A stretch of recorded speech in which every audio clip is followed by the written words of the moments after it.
Welcome, everyone, to the Nerd Journey podcast.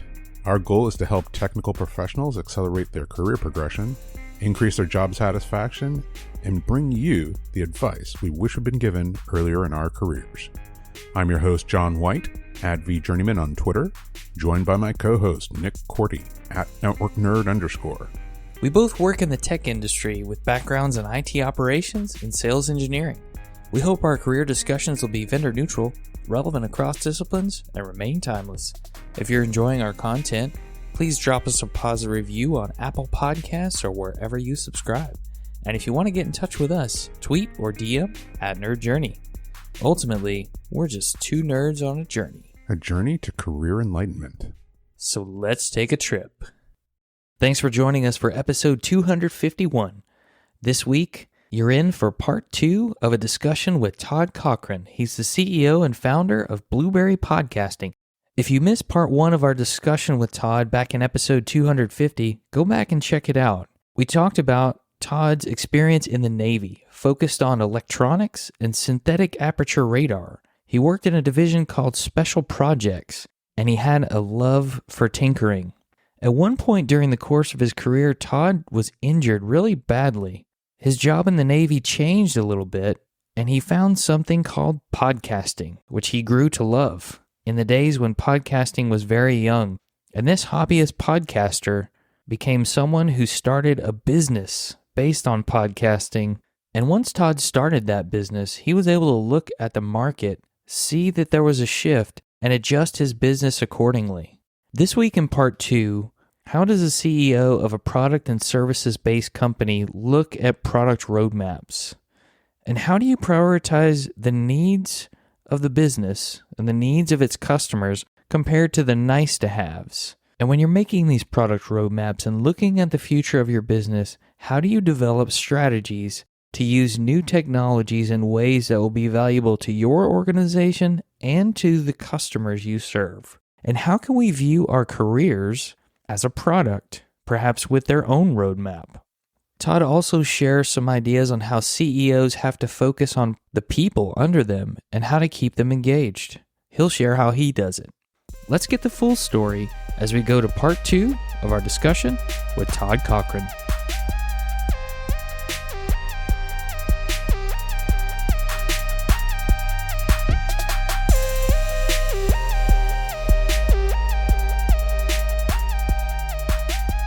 And a 15-minute conversation I had with them literally fixed hundreds of problems that I had going forward years in advance. So when you have that opportunity to get help from a genius, and they can bring the topic down to your level, man, you just need to just milk that dry. Because what do they have? They've got experience they've seen stuff you've never seen.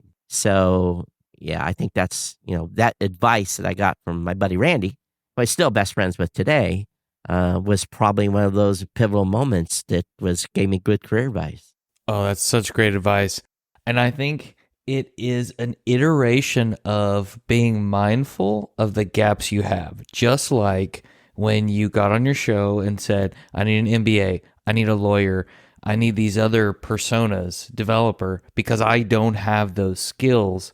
And so it is the seeking the knowledge from other people, but I think it's also the humility, as you said, to recognize you don't have it. You need to go get it, and approaching it in a humble way. Hey, will you help me? I was a high school graduate going in the Navy. I didn't have a degree. I didn't get my degree until after I'd been in the Navy for 20 years. And actually, the degree to me, when I got it after being in the Navy for 20 years, is I understand why this knowledge you get in college is so advantageous, because I had already learned that through the road of hard knocks over 20 years. So I just went to college just to get the credits, to be able to, because I already knew this stuff. Going back to what you said, I think that you just have to surround yourself and follow good people. I often saw folks that would fail because, frankly, they hung out with the loser in the group. And that loser might be the fun person, but that loser's they're not going to advance in a company or go someplace.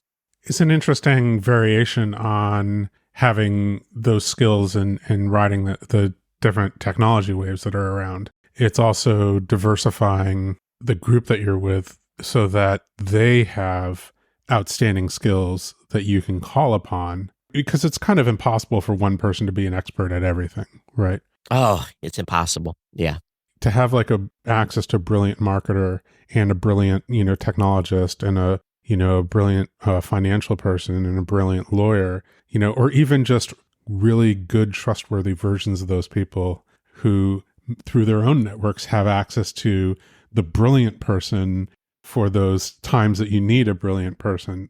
Again, it's kind of diversifying the skills that you have so that you can make a pivot, or you have like multiple ideas and multiple people to handle multiple different types of issues. One thing that I think people have to be careful of, I'm the owner of the company, I'm the founder. I can tell we are going to do this. I don't do that. I want the team to come together with a plan on what we do, and we work collaborative together, because there's sometimes that Todd wants something really, really bad, but guess what? It's because I'm a geek. It's a little geeky thing that 90% of my customers will never need. So I have to be careful in prioritizing projects and stuff that we're doing that will help the 90%. Now, we've done some things recently because we had to, in what's called podcasting 2.0, where we brought new features on because it's a chicken and egg thing. We have to be the egg or the chicken. We have to be the one that is going to basically put it out there to build adoption. But those types of projects that we do are done with the forethought that we know we're building this right now for 3%. And we want to grow it to 10, 15, 20. But those projects are rare because it goes back again. If there's stuff that I want that's in the roadmap, but it's like way down the road, if we have time and, a few extra days of dev cycle, I might be able to sneak it in there. But it's, we were very, very cognizant of the roadmap of what we do. And I'm in that document every day, our 2023 roadmap document. I'm looking at everything deep. I'm deciding, okay, is this what we should be doing? And then every 2 weeks, we have an oversight meeting with leaders of the company. And we rack and stack stuff, because sometimes priorities need to change based upon marketplace. But I think you have to be careful, because if you're working Scrum, if you interrupt the cycle, you could really do huge damage. Oh, yeah. We don't often have a roadmap for ourselves and our careers that we look at every day and go, oh, is this really what I want this far out? Or most likely, very few people have ever even thought to try and build one, much less look at it and keep it updated. Well, it's a company roadmap. It's not my personal roadmap, but it might as well be, because I live this 24/7. I think Nick's saying that the company's execution is kind of analogous to an individual contributor's view of themselves as a product, right? Their career as a product. So your company is your product, and analogous to your career. And you've just pointed out how important it is for you to kind of have a vision for what it is today. I'm sure that like excellence in execution of what it is that you're doing already is important. But you've just pointed out that roadmap, I'm guessing you have some kind of innovation budget like this. Listen, we need to kind of push the envelope here a little bit. Nobody knew they needed the iPhone until the iPhone was in people's hands, and then they went, oh, I get it. I get it now that this is something that I need. And podcast hosting features are probably like that to a certain degree.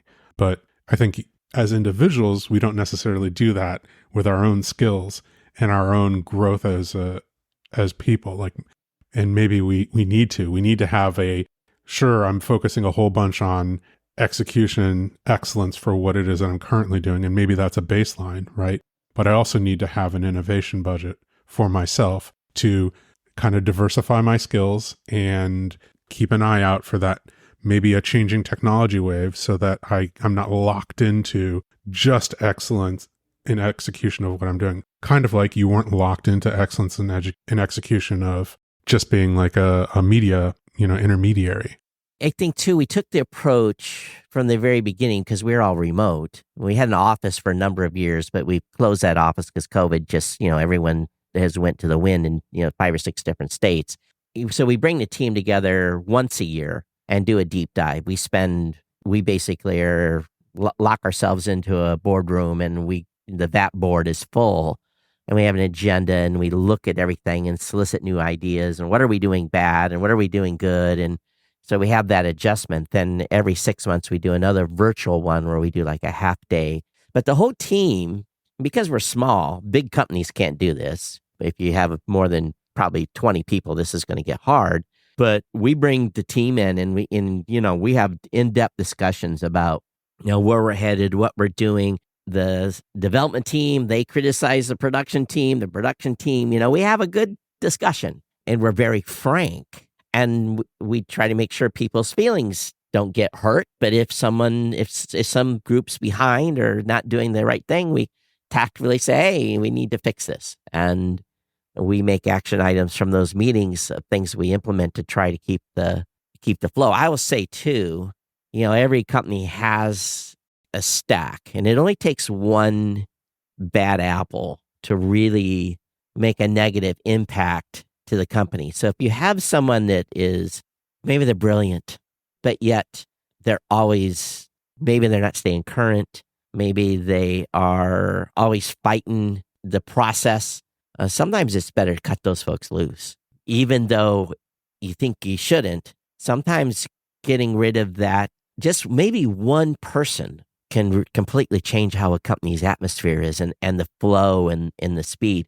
I'll say this, we had someone leave the company about a year ago. I didn't have to ask them to leave. They left on their own. They thought it was time to go.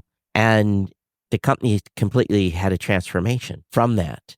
It was literally, it blew me away. So I learned this late, that sometimes it's just better to say, hey, thank you for your work. It's time to part ways. And it's just like pivoting. Sometimes the employee mix needs to change too. Certainly.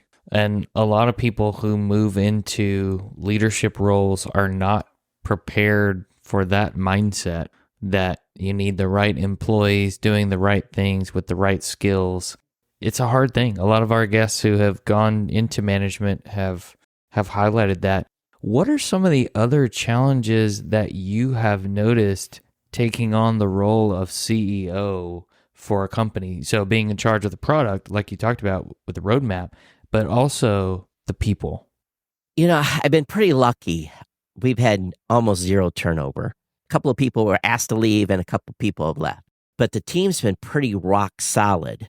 And that tells me that we must be doing something right. And what I really think it is, and ultimately is, we all get bored if we're doing the same thing. But we're in a business where we can build new stuff all the time and have new challenges. So I think from my perspective is, if you're not innovating, then your employees are going to get bored and they're going to go someplace that is innovating to give them a challenge. I shouldn't probably say this, but I want them going home thinking or quitting work thinking, what I'm doing is cool. It's making a difference. And I'm excited tomorrow to sit down and work on the next piece of this. That's hard to do sometimes, because sometimes we're stuck in drudgery, especially in IT. You're updating servers, and that's just, I call that the thunking. It's the stuff that you hate to do, but you have to do. But I think the innovation piece is key. I don't know if I answered the question completely for you, but it's kind of where my mindset is. Oh, I like it. You recognize the need for people to have purpose in their work, and you want them engaged. So you've changed, I would say you've innovated or iterated upon the methodologies that you use to engage with the people and how engaged they have become with your product as a result. Without doing the things in between, you can't get to the engagement level that you mentioned. So it may be that someone listening to this is considering leadership, but hasn't really considered the impact of people feeling the purpose in what they do, and having someone like yourself share that vision with them and how their work on this product and this innovation or even making what we do better is going to impact the product, the company. How is my role here having a larger purpose for this organization? And hopefully that gives me some personal satisfaction and sense of accomplishment. The DNA from where I came from, and being able to be working on literally multiple new projects on a month, could be monthly or, semi-annual basis, kept me excited about the job. obviously I had systems that I had to support that were legacy, that were going through upgrades, but it was a much slower pace. But there were systems that were brand new. So for me, I understood that job satisfaction of having something new to work on is fresh, challenging. You have to really think, and I mean, hard problems to solve. It's an example, in airplanes, there's two things that are not unlimited. One is power, and number two is space. And there's a give and take. So sometimes you need to put something in that would require more power and you'd have to take something out. It was this type of a challenge, and I transformed that into the company thinking is that, okay, when we're working on these projects and stuff, we don't have a space or limited power issue because, it's just server space, right? But it's also mind space. Is this going to suck us dry from a technical support standpoint? Or is this something that, is going to run pretty autonomously and need to be touched on a basis? So all that goes into what you build. It really, really does. This AI thing has got me a little scared, but our strategy for AI is I'm not going to get locked into a language model. I'm going to be able to flip a switch if I want to go to Claude or if I want to be on ChatGPT or if I want to be on Meta. I can make that switch, and because we're using the dumbest AI we'll ever use right today. So it's exciting. It's an exciting time, but it's hard to pick a strategy that is not going to be obsolete in 2 weeks. I can see that as almost feeling like you're like constantly sitting on an inflection point, and the question is like, am I going to become pets.com? Right. Right. You feel like the water's right here, how before someone's pushed your head and you're going to be under, and the key is to keep your head above. I always say that as long as the green line's above the red line, we're okay. And you're moving the business forward. But especially in this time right now, the economy's tight. Yeah. And podcasting itself, there's no secret, is pretty flat. So again, it's, we went through several of these cycles of down economies. So, we knew what to expect. And again, we've been profitable every year we've been in business. Sometimes not by much, but again, as long as you keep the green line above the red line, I think that's the key in almost any business industry. Otherwise, you don't survive. So many directions we can go in here, but I definitely want to circle back and tap into your, that inflection point on AI. And in fact, maybe I'll pivot and save, other questions I have for a little bit later. That it seems so key. What is your viewpoint on that? Like, I hear you saying we don't want to get locked into a language model. So that, again, speaks back to this, like, hey, I need to stay diverse, right? I'm not betting the business on one thing when it could be wrong. I want to be able to quickly pivot into a different direction. But when you see things happening right now, like, what is the impact of AI in podcasting? Like, is it in your vision? Is it in content development? Is it in back-end services? How do you see that working right now? The question that I always give to myself, will this help our customers? Is something I'm going to do save them time or make their product better? And I think content development is going to help content creators and maybe get stuck creatively a little bit. I think that will be a piece of it. And then post-production piece. Lots of companies are doing the social stuff already. I don't necessarily want to compete in the social space, but it's also, what's the thing I get asked all the time? How do I grow my show? That's the number one question I get from any content creator I talk to. That's it. It's always a thing. So I have to be focused. If I'm going to do something with AI, how can I use these new tools to help them grow a show? So we've got a strategy that, we've taken about 3 to 4 months to really think this through. And if you follow my show or you follow the other show I do, I'm a new media show, I'm kind of public about what I've experimented with. So it's not like it's a big secret. But I think that what is going to happen is the thunking, that word's coming up again. I actually stole that from Google, by the way. The thunking is creating documents, creating proposals, creating outlines, drafts. That thunking is going to be done by the AI. But still, on the left-hand side of that is the creative. Those people, they're super creative. They're thinking about, okay, here's what I got planned for my podcast, and here's the guest I'm going to have for the next 3 months. That creative piece is still going to be needed, but maybe some of that show prep based upon that creative thinking is going to be done by the AI. And then on the other side of it, you have to be the subject matter expert of your topic, your content, so that when the production piece is done by the AI, you can validate and say, okay, yeah, this thing didn't run home to mama and lie, which it loves to do. It loves to make stuff up. So you have to have that other side of this where you are going to be the person that's going to review the output and say, all right, we need to change this and this and this because it got it wrong. It's not perfect. And you have to understand that it's not going to be perfect for a long time. And then, of course, the biases and all the stuff that's there. So I think our goal, and we're going to have to do a big job of educating the content creators, like, listen, this thing isn't going to get it right all the time. There's a saying in aviation, they have this book from naval aviation called NATOPS. It gives you all the rules, weight limits, speeds, power, everything. It's basically the Bible for the airplane. But there's one key phrase is that this book is not a substitute for common sense. All right. If the airplane's pointing down, its head toward the ground, you pull up, right? So we have to look at this from this perspective as if the AI says, oh, here's 10 topics for you. You look at those like, well, 3 of those suck. You need to make sure you throw those out because, this is not really AI yet. It's language models. So I think from that perspective, as long as the public knows that and the podcasters know that this is a tool to help with creative and help with production, they're going to be good.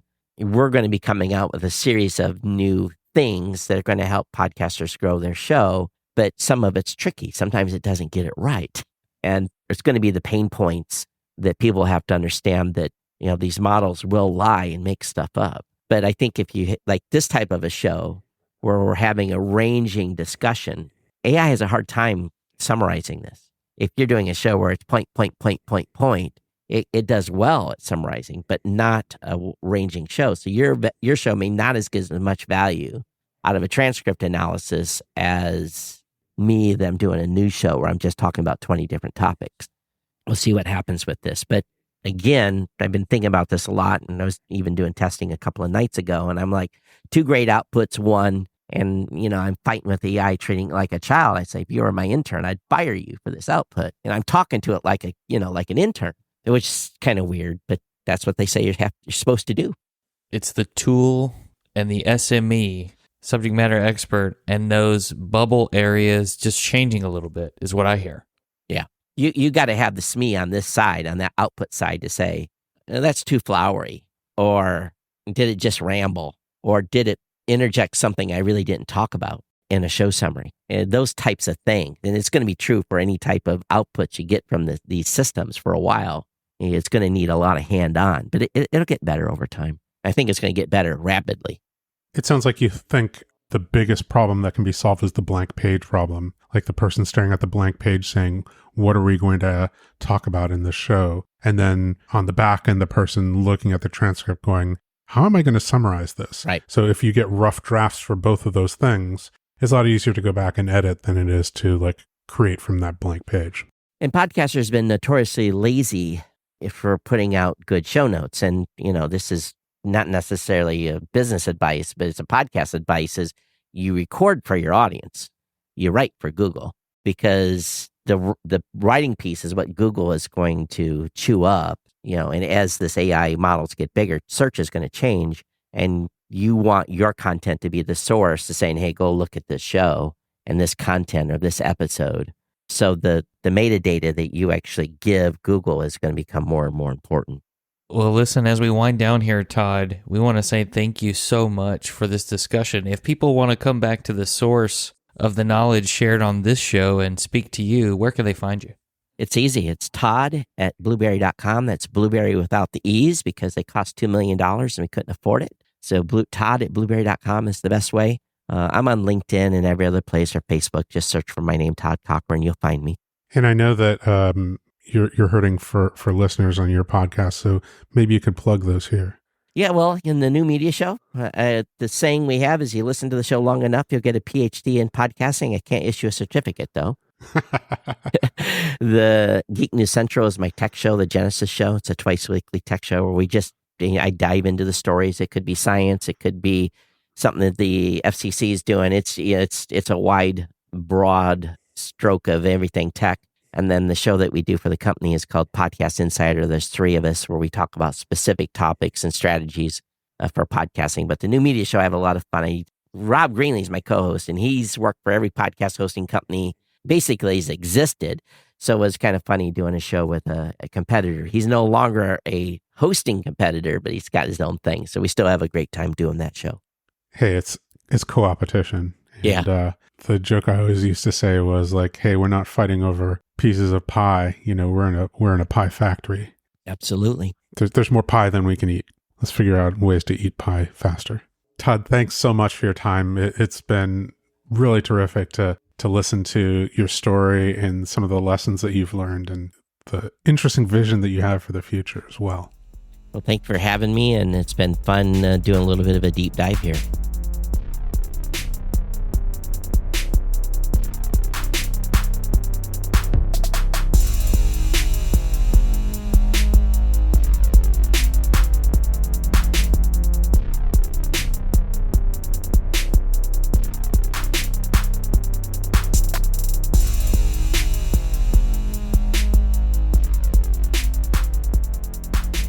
If you're a leader listening to this show, my hope for you is that you would take the same mindset that Todd Cochrane spoke about in trying to keep the work employees do interesting and engaging.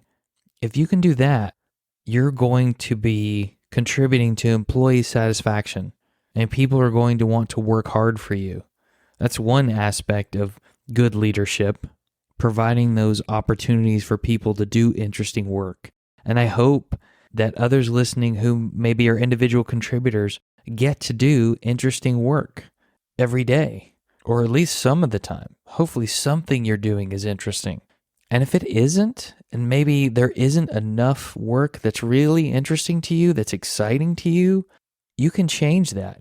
It isn't just up to your manager to provide those opportunities to do interesting work. It can also be something you ask for. Jason Langer spoke about this in episode 218, that we can go and ask for more opportunities. Maybe it's working on a new project or a different technology or adding some tasks that are a little bit outside your area, but that enable you to stretch and grow and learn. So it does work both ways, from the bottom up and from the top down. And if both sides are thinking about it, both the employee and their boss, even better. Maybe they can meet in the middle and find the right level of challenge and interest to promote the most employee engagement and the most value to the company. And as a leader, part of keeping the work interesting for the holistic employee base might be recognizing when it's time to part ways for certain employees. Todd called that out as something that was very difficult for him, that he learned a bit late. But that is an element that comes into play if you are going to pursue the people management track. Now, if you listen toward the end of our interview, we talked a lot about artificial intelligence technologies and how Todd was thinking about building a strategic roadmap to use those technologies for his company to provide more value to its customers. And maybe at first you listened to that and you wondered, well, why are we going so deep on the technology and its usefulness? And I kind of thought the same thing when we were having the discussion. But as I was listening back and doing the editing, this is about more than just AI. First, part of the job when you're CEO of a product and services company like Blueberry is to understand how you can utilize those new technologies that are coming down the pipe. How can I use those to provide more value to my customers, to increase my revenue, to increase my margin, to help my company do things better from an internal process standpoint? For us, the technologists, we need to be able to understand how those newer technologies are going to, either out of necessity or helpfulness, integrate into our work.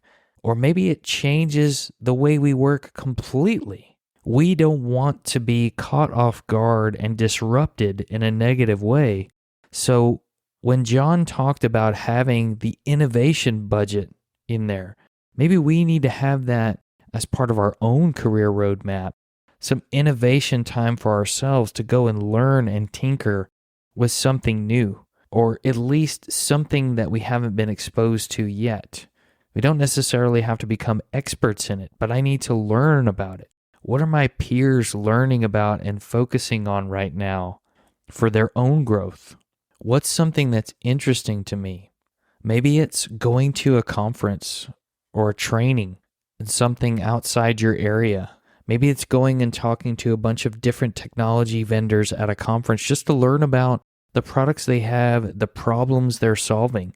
Maybe you don't need to solve those problems right now, but perhaps you will. And knowledge that there are solutions out there can really help you learn where to start when the time comes. And all this discussion kind of reminded me of our talk with Duncan Sparrow in episode 249 about the technology hype cycles, and where you want to be in the technology hype cycle is ideally ahead of the curve.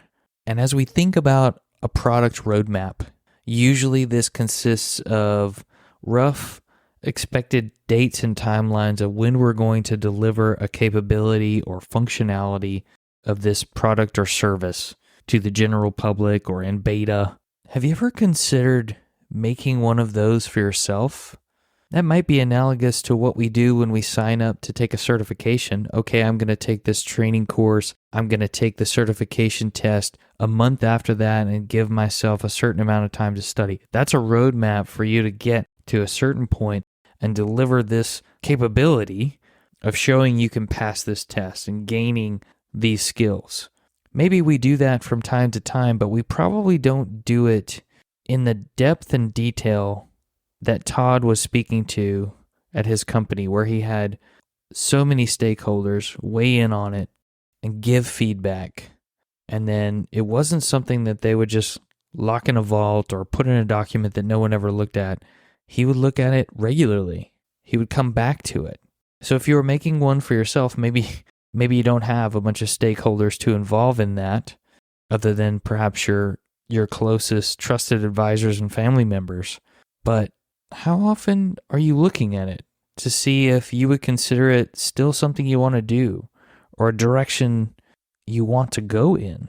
Is it possible that some of the things we at one time set out to do, we don't need to pursue anymore, and maybe we need to do something different?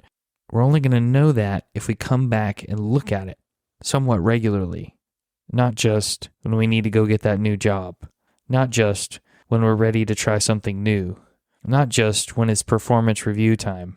It's easier said than done. Well, the roadmap for delivering our next episode says next Tuesday. We'll see you then. Just a reminder, we'd like people to subscribe and give us a positive review on Apple Podcasts or wherever you're listening.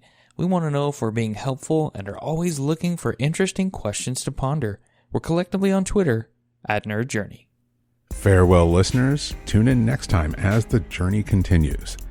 I'm John White @BJourneyman, for Nick Cordy @NetworkNerd_, signing off. Adios.